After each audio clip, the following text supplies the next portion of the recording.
നമ്മളെന്നും വളരെ ആകാംക്ഷയോടെ കൗതുകത്തോടെ താല്പര്യത്തോടെയൊക്കെ നോക്കി നിൽക്കുന്ന ഒരു ആളെക്കുറിച്ചാണ് ആനകൾ അല്ലേ. എവിടെ കണ്ടാലും ഇപ്പോൾ കാട്ടാന നാടിളക്കാൻ വന്നു എന്ന് പറയുമ്പോൾ പോലും ചില ആളുകൾ പ്രതികരിച്ച് നമ്മൾ കണ്ടിട്ടില്ലേ, അയ്യോ പാവം.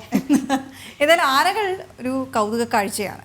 പെരിയാർ ടൈഗർ റിസർവിനുള്ളിലെ തേക്കടിയിലെത്തുന്ന സഞ്ചാരികൾക്ക് ആ കാഴ്ച കാണണമെങ്കിൽ പക്ഷേ ബോട്ടിങ്ങിന് പോകണം. എന്നാൽ ഇന്നലെ ബോട്ട് ലാൻഡിങ്ങിലെത്തിയ കാട്ടാന സഞ്ചാരികളുടെ മനം നിറച്ചാണ് മടങ്ങിയത്. ആ കാഴ്ചകൾ കണ്ട് നമുക്ക് വരാം.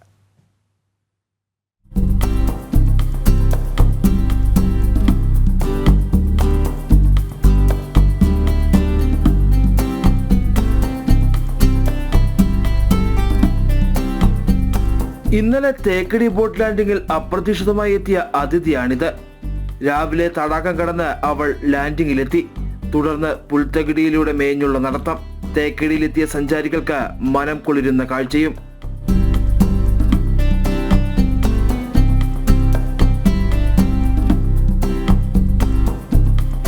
ഇടയ്ക്ക് കൽക്കെട്ട് മറികടന്ന് മറുവശത്തേക്ക് പോകാൻ ശ്രമം നടത്തിയെങ്കിലും പരാജയപ്പെട്ടു.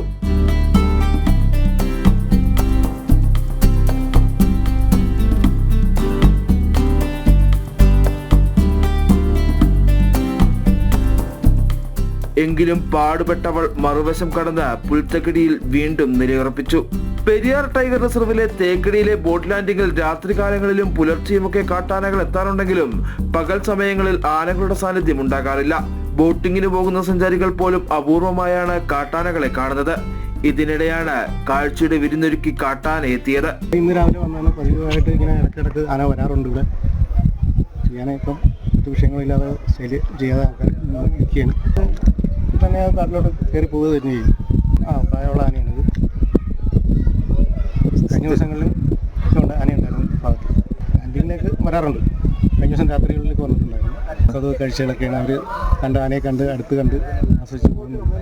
ആനയ്ക്ക് പ്രായാധിക്യമുണ്ടെന്നാണ് വനംവകുപ്പ് ഉദ്യോഗസ്ഥർ പറയുന്നത്. ഇനി കൂട്ടത്തിനൊപ്പം ചേരാൻ സാധ്യതയില്ല. ഭക്ഷണവും വെള്ളവും ലഭിക്കുന്ന ഇടം കേന്ദ്രീകരിച്ചുണ്ടാവും ഇനി അവൾ. ആനയുടെ നീക്കങ്ങൾ വനം വകുപ്പ് നിരീക്ഷിക്കുന്നുമുണ്ട്.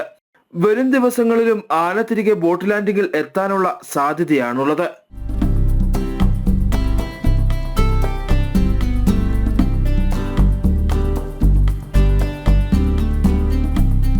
സുബിൻ തോമസ്, ജനം, ഇടുക്കി.